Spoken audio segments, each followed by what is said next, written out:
ஒரு துறவி ஒருத்தர் மரணப்படுக்கையில படுத்திருக்கிறாரு. சுற்றி அவருடைய சீடர்கள் எல்லாம் உட்காந்துருக்குறாங்க. எப்போது வேண்டுமானாலும் அவருக்கு மரணம் தழுவலாம் அப்படிங்கிற நிலையில. அப்போ சுற்றி இருக்கக்கூடிய சீடர்கள் அத்தனை பேருமே துறவிய ரொம்ப கவனமா பார்த்துட்டே இருக்கிறாங்க. ஆனா துறவியுடைய அந்த நிலையில கூட எந்த விதமான சலனமும் இல்லாம அவர் பாட்டுக்கு அமைதியா படுத்திருக்கிறாரு. அத உதடுல ஒரு அழகான புன்னகை தெரியுது. அப்போ அங்க இருக்கக்கூடியவர்கள் அத்தனை பேருமே அவருக்கு அடுத்த நிலையில இருக்கக்கூடிய, அடுத்த தலைமைக்கு வரக்கூடிய நிலையில இருக்கக்கூடிய அந்த சீடர் துறவிட்ட சொன்னாங்களாம்.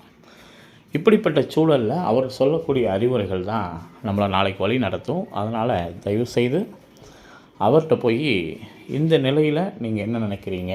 அப்படிங்கிற விஷயத்த கேளுங்க அப்படிங்கிறாங்க.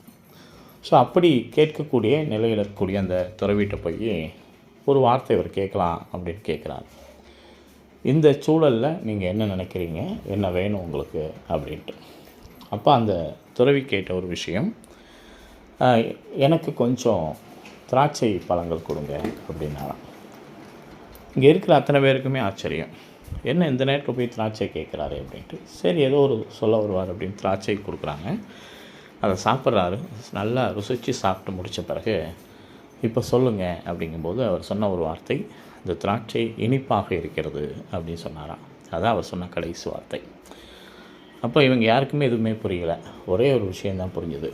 இறக்கும் தருவாயாக இருந்தால் கூட, அந்த நிமிடத்தில் நாம் எதை ருசிக்கிறோமோ, எதை செய்கிறோமோ, அதை முழுமையாக ருசிப்பது தான் வாழ்வாக இருக்க முடியும். வேறு எந்த விதமான பிரதிபலனும் இல்லாமல் வாழ வேண்டியது தான் வாழ்க்கை அப்படின்னு சொல்லிட்டு போனாராம்.